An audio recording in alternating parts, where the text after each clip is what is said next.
ప్రభు యేసుక్రీస్తు నామములో మీ అందరికీ శుభములు. సామాన్య 12వ సోమవారము. దేవుడు చెప్పిన రీతిగా అబ్రహాము బయలుదేరెను.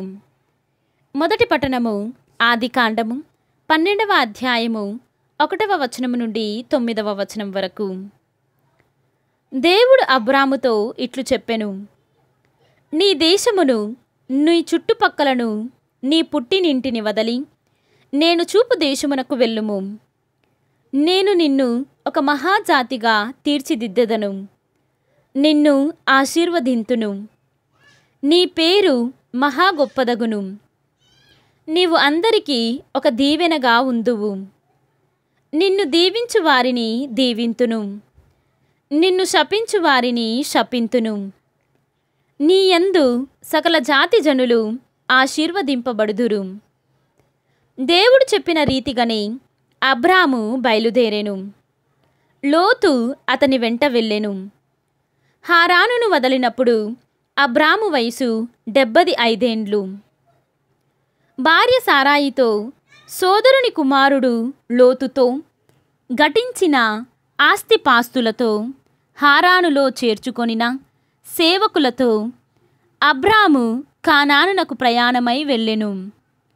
వారందరూ కానాను దేశమున చేరిరి.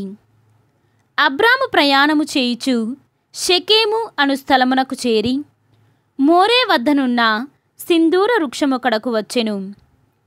ఆ కాలమున ఆ దేశములో కనానీయులు నివసించుచుండిరి. అక్కడ దేవుడు అబ్రామునకు కనబడి, ఈ దేశమును నీ సంతతికి అప్పగించుచున్నాను అని చెప్పెను.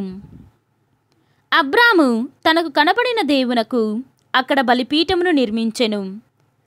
అతడు అక్కడి నుండి బయలుదేరి బేతేలునకు తూర్పుగానున్న కొండ నేలకు వెళ్ళెను.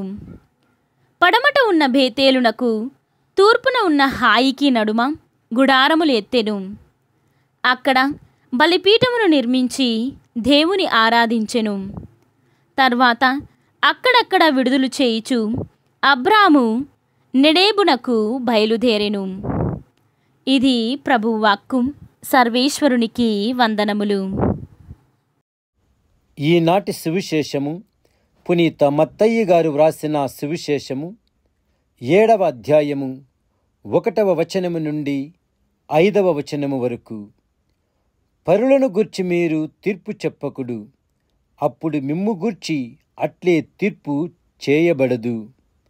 ఎందుకనగా మీరు పరులను గూర్చి తీర్పు చెప్పినట్లే మీకును తీర్పు చెప్పబడును.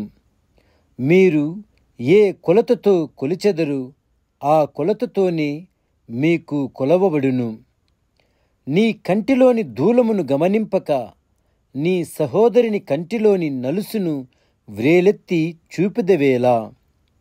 నీ కంటిలోని నలుసును తీసివేయనిమ్ము అని నీ సోదరిని నీవెట్లడుగుగలవు? నీ కంటిలో దూలమున్నది గదా. కపట భక్తుడా, ముందుగా నీ కంటిలోని దూలమును తీసివేసుకొనుము.